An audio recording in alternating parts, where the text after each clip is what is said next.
Бүгін Сарыағаш ауданының әкімі Бұқарбай Парманов мырза елбасымыздың 100 нақты қадам 5 реформа бойынша баспасөз орталығында брифинг өткізді. Бірінші реформа кәсіби мемлекеттік аппаратты құру десе, қазіргі уақытта жаңа кадр саясаты кәсіби мемлекеттік аппаратты қалыптастырудың ең қажетті алғы шарты болып табылады.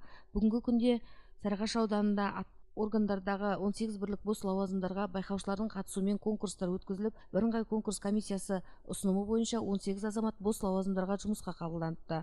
Мемлекеттік қызметке әйел азаматтарды көптеп тарту, олардың қоғамдық мәселелерге араласуы олардың басты мақсаты екен. Бүгінгі таңда аудандағы 423 мемлекеттік қызметшінің 66-сы нәзік жандылар. Олардың біреуі әкім, екеуі басшы орынбасары болып қызмет атқаратын мәлімдеді.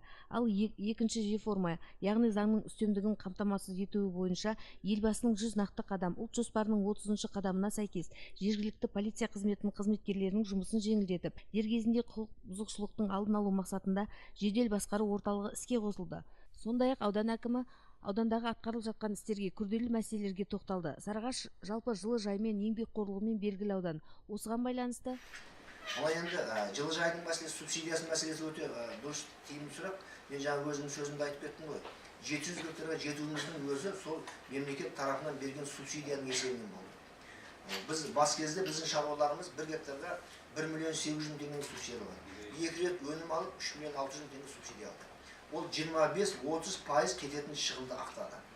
Енді осы жерде бір сұрақ туындады. Сарыағаш ауданында, Жаркөбе ауыл округінде 280 гектар жер жылыжай бар. Сол жерде бүгінгі күнде 29 адам 1 миллион 600 мың теңге әлеуметтік көмек алады, төмен отбасы. Енді субсидиямен енді қазір тоқтап тұр. Әлі біз енді адамдарымыз жұмыстан қысқарған жоқ. Енді орта есеппен 1000 адам жұмыстан қысқаратын болса, субсидияның жаңа бермеу салдарынан 70 миллион теңге біз оларға былайша айтқанда әлеуметтік көмек төлеуіміз керек.